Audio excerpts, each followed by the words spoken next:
Hi and welcome to Iceland Roundup, episode 31, I'm told. 31? 31. Huh. Well that done. means more than half a year of this. Feels like longer. It's when you spent that half a year crawling out of the throes of depression and addiction, it'll seem longer. Right. Not that I did that, but, you know, I imagine it would seem longer. No, I was going to ask, do you want to talk about it live? Yeah, sure. Because it didn't happen? You seem like you have like a whole piece of paper of stuff to talk about, but I would love to talk about it.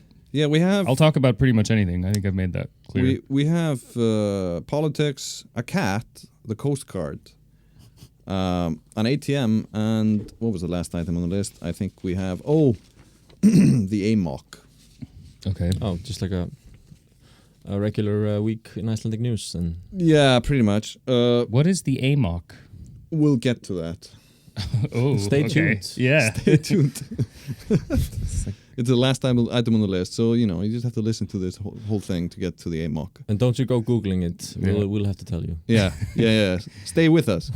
You figured out a way to keep me here for the whole hour.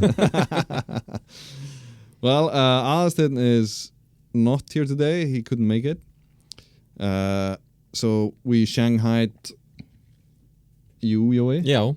Welcome. So it's a pleasure to be here again. This is my second time. Yeah, it's Yeah, it's Shanghai is supposed to be a bad thing, but it seems fun to me. I'd like to go to Shanghai and, Shanghai somebody. Oh, I agree. Yeah, I mean, look, I guess the term comes from being Reykjavík somebody? press ganged into a tong or something, so it's probably not as pleasant as it sounds. What's a tong? Like a Chinese gang from the 19th century or something. I don't even know Sounds where it comes badass. Are we in? from. Yeah, like, but probably would have required you to. are we in sort of Boxer rebellion territory or something? I don't know. I don't know. Gunboat diplomacy. A funny thing about words like that is that when you start digging into them, actually the explanation is always racism, which is unfortunate because it sounds really cool. Mm-hmm. Yeah, that's true. That's probably true. Should we start with this morning's or weekend story? So the Independence Party members in Reykjavík City Council suggested that Reykjavík should design its own peace flag and flag that on the city's flagpoles. Is this how the Spice Girls respond to those? Okay, sorry. Instead of like using flags such as the Ukrainian flags or the Palestinian flag in solidarity with those places during war. No. So Sounds like, Sólveig Anna Jónsdóttir, the chairman of Efling, the largest union in Iceland, called the suggestion woke and useless. And then went Did on you to mean on woke or just woke? W-O-K. And then went on to talk about Yoko Ono's artwork in Viðey Island, the Peace Tower, as also being woke and useless. Okay. Well, a lot to unpack, isn't there? First off, let's start with the flags. There's been a lot of flag drama in the city council over the course of the year. Yes. True. With some flags being torn down by unknown individuals. Yes. Yeah, the Palestinian flag was torn down. Yeah, but wasn't it a queer flag also? Was that torn down too, or? I can't remember. Anyways, this is just me spreading. I feel like the only statement of any merit that any political body has made about these conflicts in Iceland is the raising of those two flags, and they are thinking of taking them down. It's just like beyond pathetic to me. Yeah, and just assimilating them into one general flag that can be applied to basically anything is such the laziest show of political integrity I've heard for real in the last few weeks. Yeah, it's just, I don't know. So you could essentially argue that it should be flown all year, every year. Like the fucking peace column, which has ceased to mean anything. Like, for those not in the know, like, there's a Yoko Ono installation in an island just off of Reykjavík, which is just like a giant, what is it, halogen lamp? Flashlight? Backlight. Yeah, like a lamp that just shines a light into the sky. A column of light. And it was pretty cool when it was there first, but now it's just like, oh, hey, the peace column's on. It's kind of like... I've always means less and less with every passing year. Associated it more with John Lennon and like his birth and death. I think more than peace. That are actually the dates. It's turned on and turned off, right? Mm-hmm. Right. Yeah, I don't know. Turned on when he died. Turned off when his music got bad. Right. Do you want to be specific about when? No, but I think you do. I think you want to be specific. Yeah. I don't know. When Harrison slipped ahead. Yeah,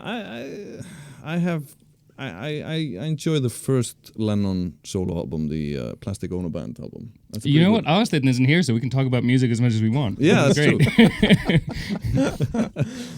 He's not going to just look at us puzzled because he's not here. That's great. Yeah, I can feel his puzzled look. I feel it's my responsibility to stop this segue in its birth and move on to the Sólveig Anna piece of the story.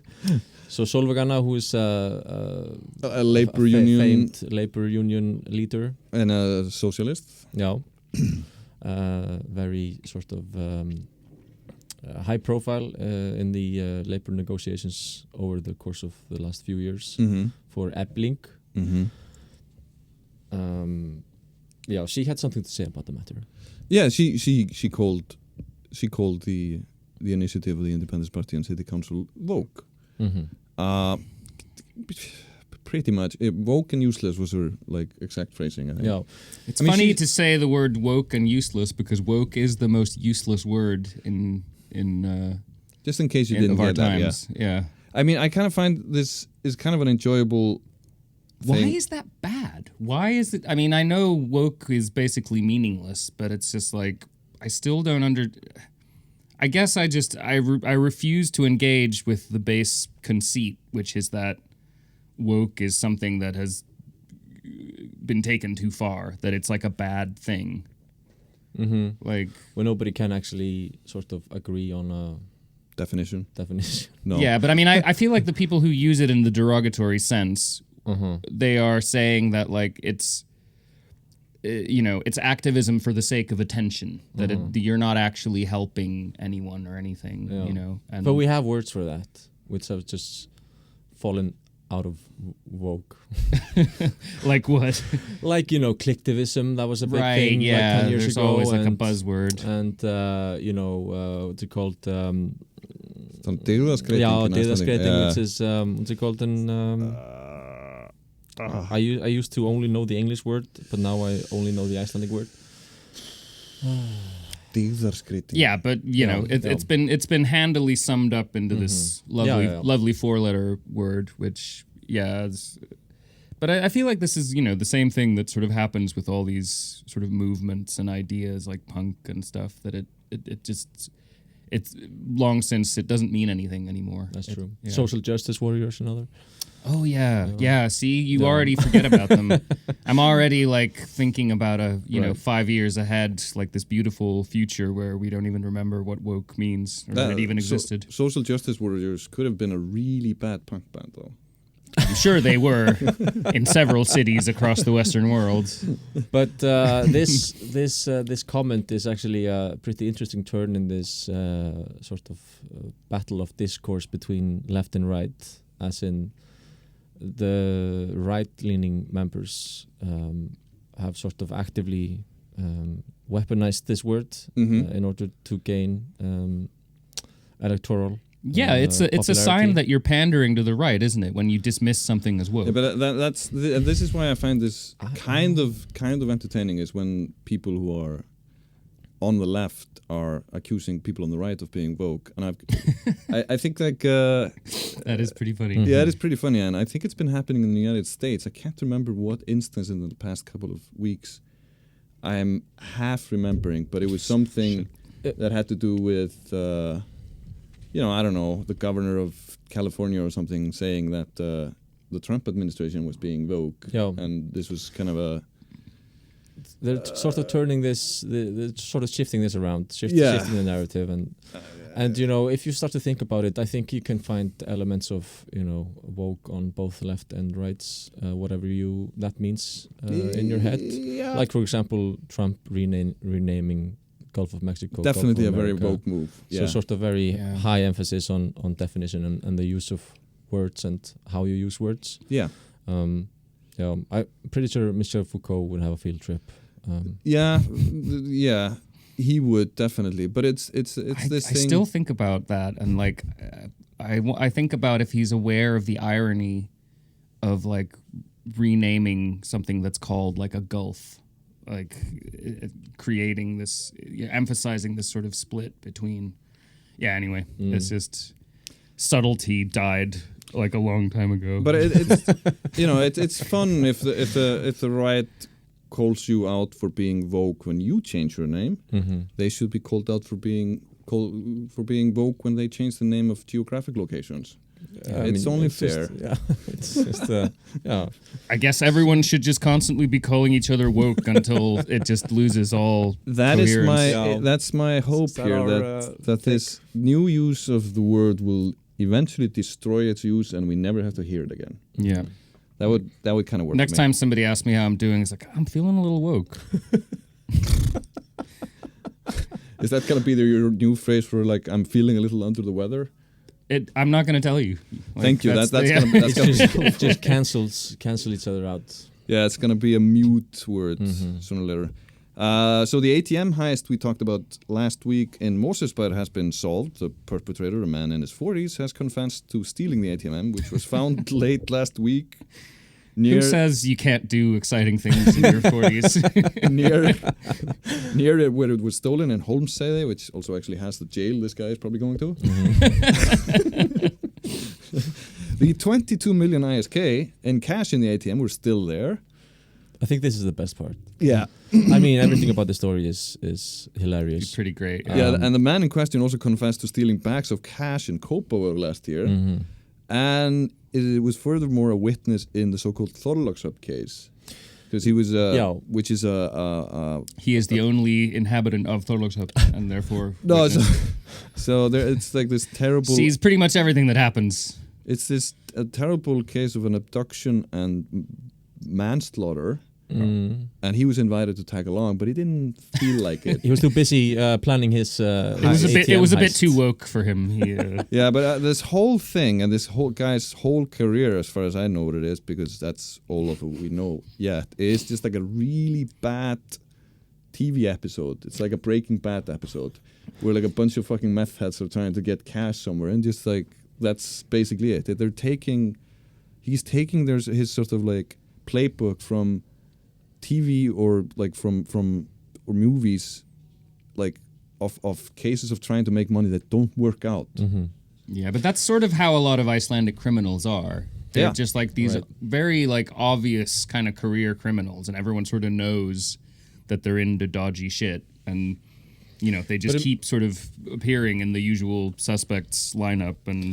But imagine being a career criminal and then being bad at your job, because like. Imagine going through if you're good at your job, you end up running a bank or in parliament or something. True. Or at least not in jail, usually. Yeah, but his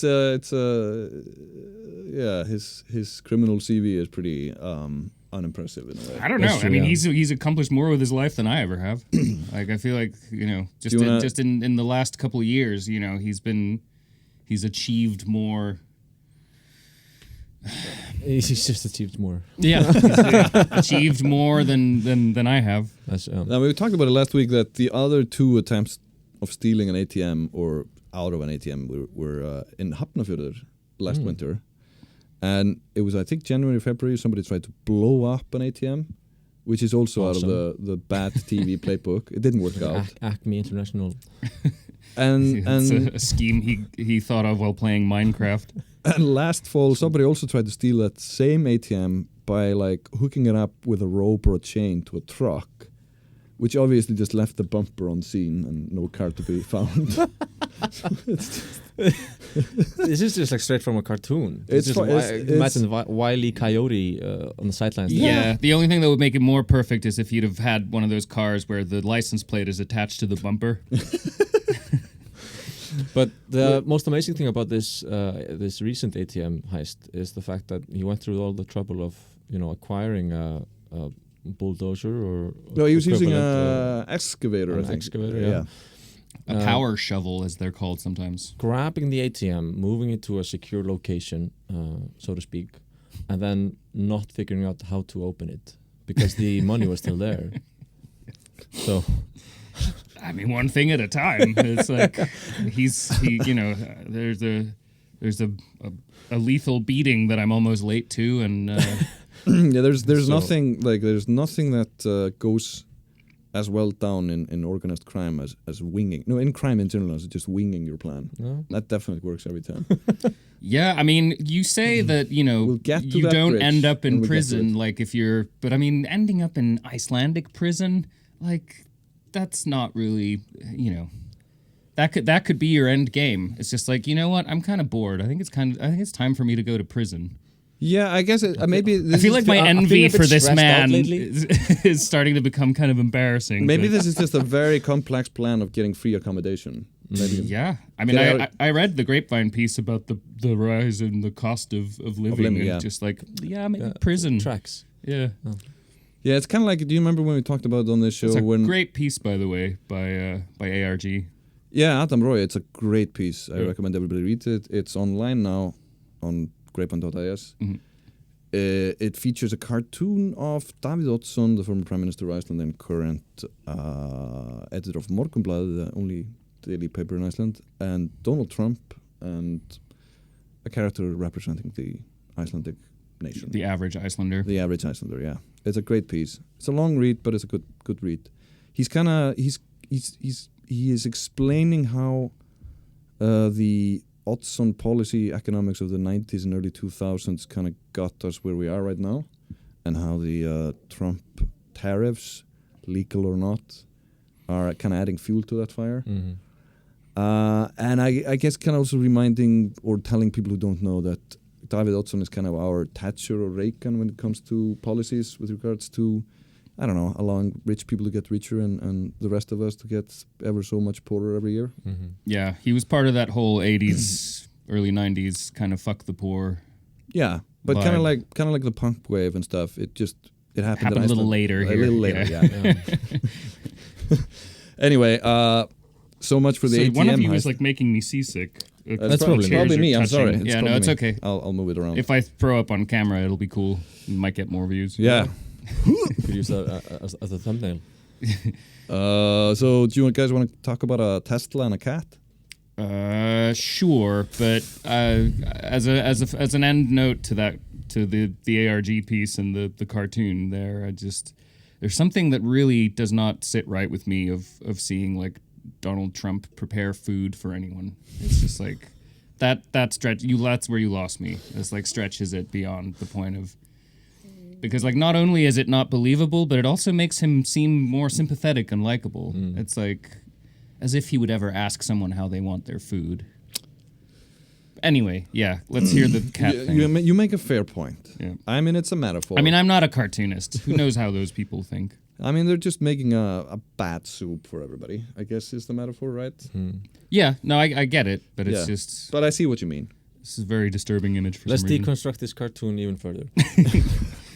Yeah. What does the soup represent? Yeah, I like that Davíð Oddsson had like the ladle that he had. Like it looked very kind of crappy. Like he would not stoop to he would not be ambitious enough to use like proper utensils to make shitty soup for the Icelandic people. I think we're in both cases talking about two men who have absolutely never cooked a dinner. Mm-hmm. Right? I think Davíð Oddsson probably cooked somebody a meal. Mm-hmm. Like in his defense, I think he was an actor, and it was like maybe who knows? Yeah, he's It's a scenario I think about a lot of the time actually. No, like when Bjarni Ben was in office, I thought to myself like numerous times like, does Bjarni Ben know how much a banana costs? $10. And then and then Arrested Development started playing in my head. And wasn't there like a thing where he went and like it was like an election stunt, like the heads of all the parties showed up and like cooked a meal or something? This was like a thing that happened. Okay. Right? I can't remember, but it's like it's ringing a bell, and I feel like he made this big show of like, wearing his apron and being like, he was baking a cake. He was baking the cake. That was right. an ad. Yeah. It was like from the right-wing party. I guess the headline was "Let them eat cake." Never mind. No. I guess party heads on the right are now more than in the 80s or 90s able to cook meals. I guess that's progress. Well, yeah. Yay! Hooray! Yeah. Well, yeah. On that cat, though. Yeah, let's talk about the Tesla and the cat. Yeah, so it's like a very shitty children's story. Kind of is. So Seltjarnarnes is a suburb of Reykjavík, so to speak. It's a municipality. It's a municipality. It's its own little town with a. It's on the West Peninsula. This is where people. A better pool and a better gym and a semi-functioning city council. Or a town council. Yeah, they also don't have to. Yeah, no, let's not go into that. But they. It's also where you go check out the Northern Lights within sort of the greater Reykjavík area. It's like not far to go, but outside the light pollution. Yeah. So this weekend, it's chief value to our society, I would say. Yeah, this weekend the police rescued a cat that was locked in the trunk of a Tesla in Seltjarnarnes. I get kind of confused by the story. I'm not sure that the owner of the car was also the owner of the cat. Okay. But that's kind of beside the point here. Yeah. But the cat was locked in the luggage department of the Tesla, which is in the front, I am told. Okay. I wouldn't know. And even if I knew, I wouldn't. I would pretend I didn't. So I don't know how Teslas work, but apparently the owner was so thoroughly locked out of the Tesla that when the police arrived, he was already trying to disassemble the front of the Tesla to get to the cat. So they basically helped him do that, eventually liberating the cat. Meanwhile, trying to like calm the cat down by feeding it dried fish. Which sounds delightful. Yeah. So all is well, I guess. Harrowing experience for the cat. Harrowing experience for the cat, who probably doesn't like Elon Musk, nor Teslas. Mm-hmm. And I don't know what it was doing there in the Tesla. Probably trying to take a dump in it or something. Probably, yeah. Yeah, I mean, it's a universal fact that cats dislike Teslas. Yeah. They hate Teslas, and I guess, there are cats who like sort of Bond-style villains, like. Yeah, they seem to be associated with them at least. Yeah, Blofeld had like a white cat. Yes. And what is the name? Stavros Blofeld? I can't remember. Ernst Stavros Blofeld. Yeah. But cats, they tend to do this, to climb up in cars and chill out. Yeah, I think it's probably like, don't they also climb into like warm? What is the name? People? No. Like the engine part of cars compartments, especially during winter, which can result in fatalities for the cats. Mm-hmm. Can end badly, but I guess. But whenever this is a slight segue to a general discussion about news in Iceland. Yeah. Whenever there's a Tesla involved, in a news story, it's always a Tesla. Yeah, they always say it's a Tesla. A car. Yeah. It's always a Tesla. That's true. It sounds like. I think it's a reaction to all those stories about how unsafe they were. Like I feel like the people who write papers and like feel free to correct me if I'm wrong, journalists that I'm sitting next to, but like you're trying to. Increase the odds of people sort of like noticing your story and like is it going to get more readers if you say it's a Tesla or a regular car? I think the combination of a Tesla and a cat is definitely like a clickbait win. Mm-hmm. But would it work if it were like a Volkswagen and a cat or a Hyundai and the cat? Unless it's like the Volkswagen joke, like how many cats can you get into a Volkswagen? Otherwise I think no. I've never heard that joke. We just made it up. It sounds grim. It sounds like a Holocaust joke. Oh God, yeah, probably. Yeah. I'm sorry. No, it's okay. I said it, not you. Are you apologizing? Because I feel responsible for having notched you that way. Yeah, I guess you do have me on this podcast week after week. It is all your fault. No, but I mean, I like that they say that it's a Tesla. Like, I like that Tesla still has that kind of stigma attached to them, and I like that it sort of distances Tesla from other cars. Like, oh, it's not really a car; no, it's a Tesla. It's a piece of space. It's like another thing. Yeah. It's perhaps it's just like the degree of novelty this company still has on our cultural. I'm sure the Icelandic Tesla Facebook group is livid at the use of the word Tesla as opposed to car in this story. Yeah, why hasn't somebody reached out to them? Asked for a comment. Cats get stuck in Kias every day, and nobody ever reports on that. It's slander for the Tesla lobby group. Yeah. Yeah. Did you ever hear about that cat that got stuck in a Hyundai? Didn't think so. Yep. There you go. So. It's a theme on this podcast that we talk about people hiking or traveling in this country getting into trouble because they do a lot. So this weekend we had 2 such cases. One woman broke a bone. It was not specifically reported which bone. Hiking to or from the Glimmer waterfall in Hvalfjörður. Mm-hmm. It was reported that she had to be picked up by the helicopter about 800 meters away from the parking lot, so I guess... So I'm assuming she didn't break her finger. I think it's probably something more significant. Yeah, something unless the helicopter was just really wanted to go. Yeah. I'm so revved up, man. It's okay, I don't care. But they went and picked her up on Saturday. It was Saturday. And then... the search and rescue team conducted an extensive search in Grímsnes in south of Iceland, looking for a 12-year-old boy who was traveling to Iceland with his parents and got lost. He was thankfully found soon after. Where? Grímsnes, it's just kind of... the cabin area where everybody has a summer house. Okay. Yeah. So, yeah, it's... You would have wandered into someone's barbecue sooner or later. Probably. On a Saturday? Yeah. Last Saturday? Yeah. Everybody was out there. I got in a traffic jam on Sunday trying to get back from Selfoss. Took forever to get to town. But it's just... Ooh, that's humble bragging. I was out of town. He would have probably been found sooner if he had just stood up. Yes. Oh yeah, the Icelandic forest joke. Yes. No, I don't know. It's just we report on these things so often because they happen so often, and that's kind of why I wanted to mention it. Yeah. Mm-hmm. You know, it's a large, big country, and relatively speaking, people get lost all the time. Yeah. So it's good to know whom you're supposed to call if you get into trouble. I guess 112, and it's good to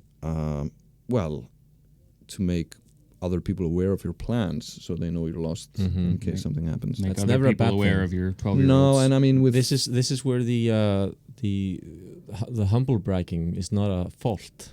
No, it's good to actually pre-humble brag here. Yeah. That's why people are. That's why Iceland's Instagram is filled with people hiking and running for safety. It's for safety precautions. Yeah. Yeah. Where is Jói? Oh, I see. He's hiking. He's been traveling. He's been preparing for this ultramarathon over.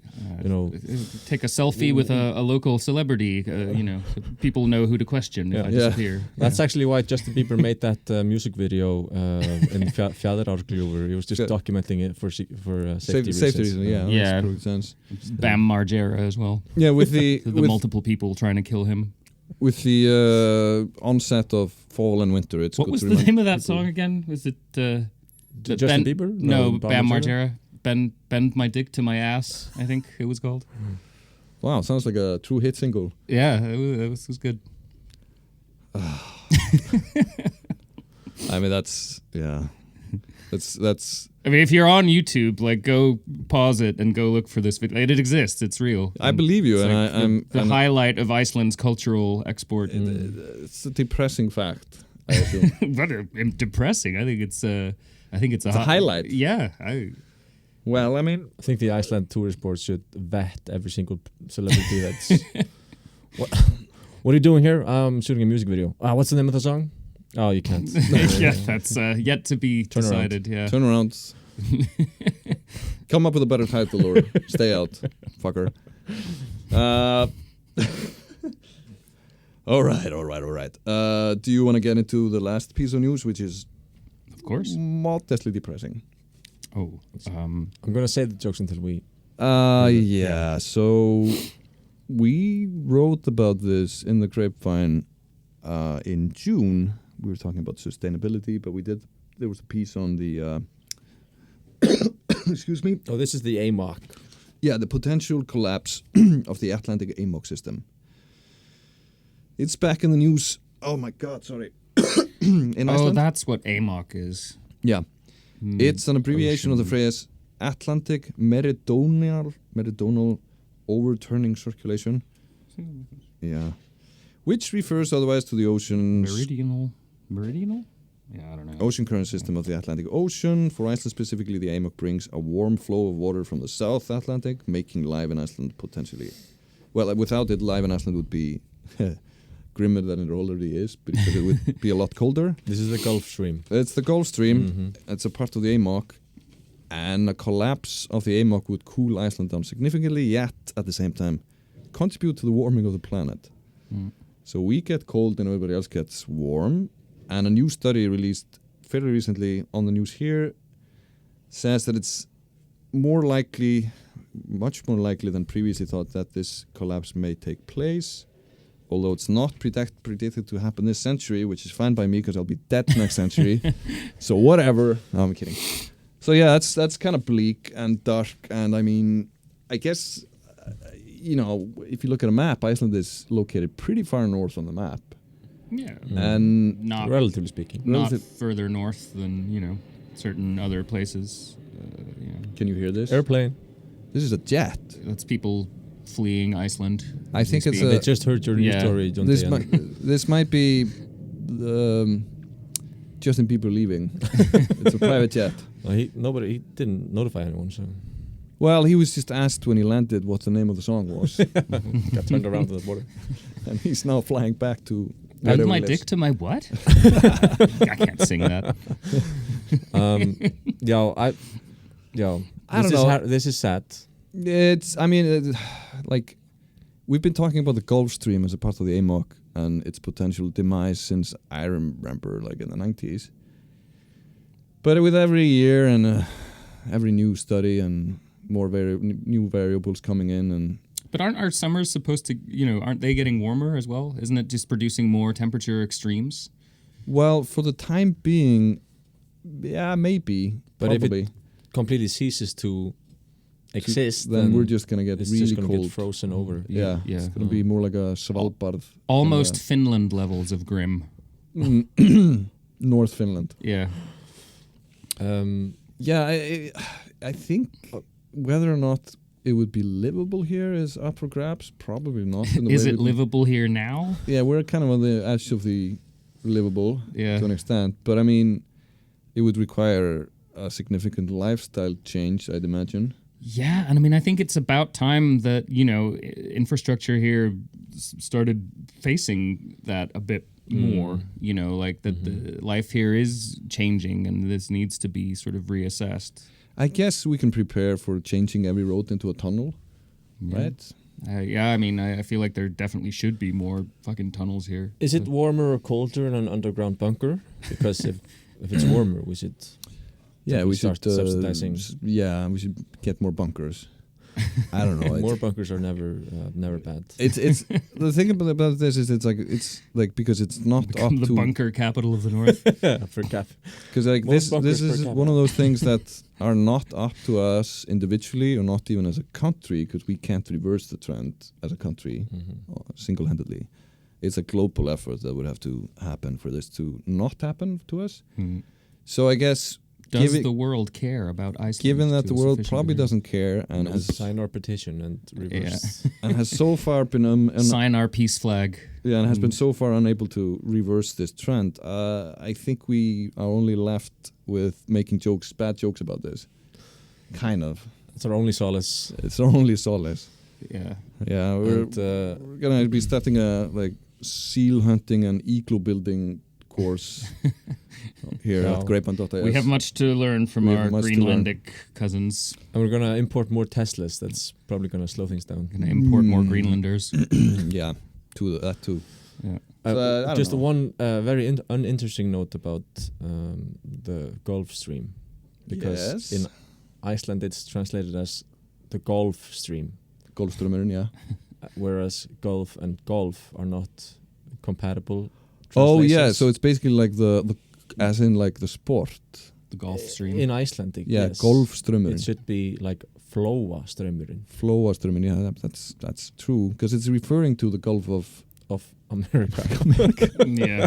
We're so woke on this podcast. We call it the Gulf of America. Gulf of Mexico. Gulf of whatever. The Gulf. The Gulf of Atrocity.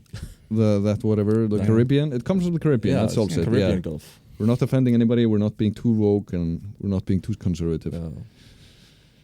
Yeah, it originates there. It's a bad translation. Come think of it. Yeah. But I mean, I guess don't we have other examples of bad translations? Where probably. Yeah, I see one like every day. Yeah, where we just kind of mess it up completely, or it means a completely different thing from what it should mean. There should be examples. I can't think of any. I can think of one in the latest issue of Grapevine. There's an ad from some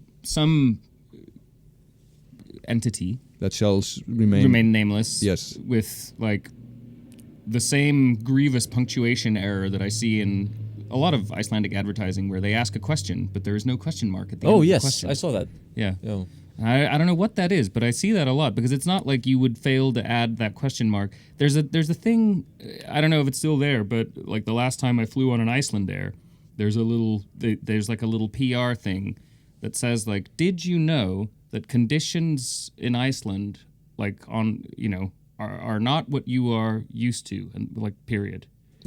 And it's like I think about this a lot. And it's like like a reversed Ron Burgundy.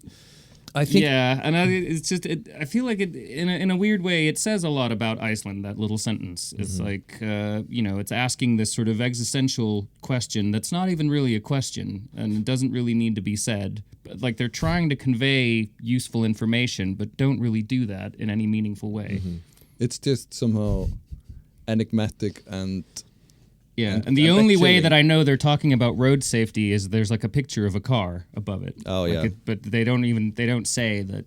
I mean, just general conditions. Like we hate to refer to the cost of living. Yeah, I think we hate to state the obvious. We want to leave the ambiguity in by leaving out the question mark if it's a question, right?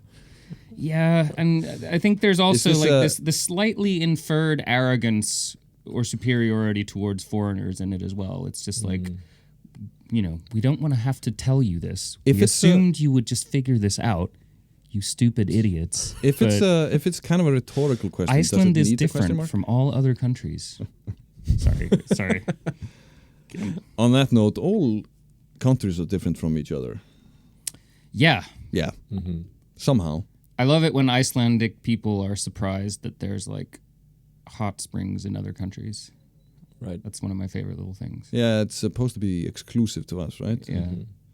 And then, somehow you have monkeys bathing in hot springs in Japan, and it just seems sacrilege to us. Yeah. We don't have any monkeys in our hot springs. I mean, I told you about that time I went to Geysid, and I just saw like all these tourists there, and it's just like, don't they have this shit in your country? Yeah, but this is the original one. It is the one that gave the English language its name. And then since then we exported both the name and the actual item, right?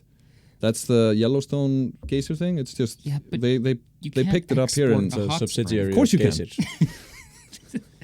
Box that up and ship it. It's insane that we don't export more of them. I'm sure there's money in this. Another recent example.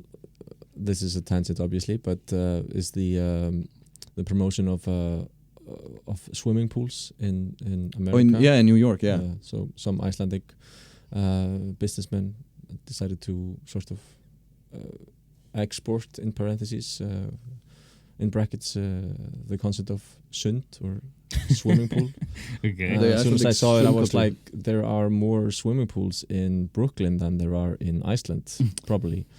Yeah, but it's how you get in the pool, I guess, right? I guess. I mean, he likes the part where we have to strip naked in the shower. Yeah, it just was more of that. Yeah, more. I'd like to see more nudity, please. More nudity. So, did he spell swimming pool as one word in English? Sund. No, they do that. That's a big Icelandic thing. Yes, swimming pool or swimming pool. Swimming pool becomes one word because sundlaug is one word. Yeah, right. That makes sense. Yeah, for us it makes sense. It's just the shit frustrates me because I've worked as a translator and I just know that these people are saving money. It's just like, we don't need a translator. I speak the English, and and this is what happens. I mean, I guess tourists find it quaint, but it doesn't project the image that they're looking for. In my experience, is that it's kind of nice for this publication to have like the odd typo, a bit of a thick Icelandic accent. Foreigners just think it's cute. Yeah, I mean, considering you've put out it's good for the branding, hundreds and hundreds of issues of the paper, and like all kinds of people are writing for it. Like you're gonna. That's fine. Like, it's just the realities of the business. But if it's like you're spending all this money on like an advertisement that amounts to like one screen or one, image and a page of a paper, it's just like, it disgusts me sometimes. Like the lack of thought that's put into these. Okay. I guess I don't have enough in my life to get disgusted about. No, I mean, okay. I'm fine with that. I lead a sheltered existence. But maybe people are trying to import Icelandic swimming pools to New York. It's kind of like the second coming of the Gilded Age, where press barons and rich dudes in America were like buying. That this guy is trying to sell? Like, what is he trying to establish in Brooklyn? Like a pool where they can spend a month renovating it, and then a few days after it reopens, they have to repaint it? Are you speaking from experience? No, not at all. I'm not totally sure, to on be that honest, completely unrelated note, you can find out more about it in a recent Grapevine article. Yeah. So on a completely unrelated note, the swimming pool in Vesturbær has been opened up again. Yeah, I saw that. Yeah, I know. I was just meaning, like, in the late 19th century, early 20th century, during the Gilded Age, American billionaires were like disassembling Scottish castles and French chateaus and moving them to the United States. Yeah. So maybe there's a business opportunity here in exporting geysers and swimming pools wholesale. Yeah, if someone wants to fucking export Vesturbær, would make me very happy. Just get it the fuck out of here. I'm so disappointed. Are you disgusted? Yeah, it's like the worst pool, and people are so proud of it. And it's like, yes, Vesturbær. I have to agree with you there. It's not in the top. Yeah, it has nothing. Any top lists in my books. I don't see what the big deal is, honestly. I feel since you live in Vesturbær, you should be defending it more heavily, but because it seems to be much more about like. When have I defended Vesturbær? No, I'm not saying that you would. How but you drunk was I? Yeah, well. Drunk enough. Drunk enough to sound like everybody from Vesturbær. I talk a lot of shit about it, but I fucking love this place. There's nothing I love more than hearing Leith cyclists talk shit about my house as they barrel past on the seaside path there. On their way to the most expensive grocery store in Iceland. Yeah. Nothing I love more than snooty old women in furs, hissing at me as I zoom by on an electric scooter. Yeah, I gotta love Vesturbær. Yep. Challenges of living in Vesturbær. Yeah, not to mention the real estate price there. Yeah, I talked about this, I think, a few episodes ago. Like, I realized Vesturbær is also the only neighborhood that doesn't have like a menntaskóli, really. Right. There are no menntaskólar west of MR. I didn't realize that until I was like, my son can spend his entire, school, whatever, skólaferli, he can go to like within like a block from where I live, right? Because he's at Melaskóli, and then there's Hagaskóli, and then there's Háskóli Íslands, I was like, oh yeah, except for mentaskóli, except for like those 4 years, and then you'll have to go to 101. It's 3 years now. Oh, is it? Yeah. You can also go to Grávur. Like me? You went there? Yeah, I went to Borgarholtsskóli. Yeah, nice. Yeah, I went further away. I mean, it was all right, but it was a mistake. Yeah, you were at Laugarvatn. I was thinking about this, Jonte, because we were trying to figure out why it was that even though we were like fairly involved in the music scene, why we didn't end up as like, you know, in a proper band or like sessionists or, you know, like connected in that world, and we didn't go to MH. I think that's the thing that we have in common. Yeah, we didn't go to MH. We didn't go to school with all and the now bands. You look at all these kids now and like all the intertwining bands and shit. But I think we should separate. They all have in common that they attended MH. Yeah, well, you should also separate me from you here because you actually can play and I can't, which was kind of inhibiting me also, I think. I don't. Yeah. Yeah, it's a thing. So in order to end up as a musician, you have to know how to play an instrument and go to MH. Or start a punk band. Either way. I did 2 of those things. I mean, I certainly hung out enough in MH to the extent that most people think that I went there. People always assume that I went to MH. Yeah. Same goes for me. So wait, did you go to Borgo? No, I went to Kvenno. Oh. Okay, yeah. Nice. Yeah, I've kind of woke though. Had right? enough of. You could say so. Yeah. No, I had enough of Grávur growing up there, so decided to go to 101. Yeah, I mean, can't blame you. Yeah, there is a whole Kvenno clique in music as well. So like I feel like you guys are pretty well established in the scene. So no? I can't put my finger on it, but probably. Like, you know, Bjartar Sveiflur and those guys. Okay, yeah. That's like, those guys are in like, you know, there's like 5-10 bands right off the top of your, It's like Swords of Chaos and... Swords of Chaos or something? Oyama. Mm-hmm. Oyama too, okay. All right. The Fist Fuckers, remember them? No. That was just Úlfur and Kári. Okay. Yeah. Wow. Great band name. Yeah, they were good. They could almost be like a backing band for what's his name? Out of all the bands I just mentioned, they were my favorites. Yeah, but they could be a backing band from what was his name from that guy who did the video here you were talking about before. Oh, Bam Margera. Yeah, Bam Margera and the Fist Fuckers. Yeah, that would work. Yeah. I So feel like Bam Margera and the Social Justice Warriors would have been better though. And their new hit single, Bend My Dick to My Ass, with video footage shot in the Blue Lagoon. Yeah. All right, I think this is probably good for now. Oh yeah. It's getting too warm in here to think.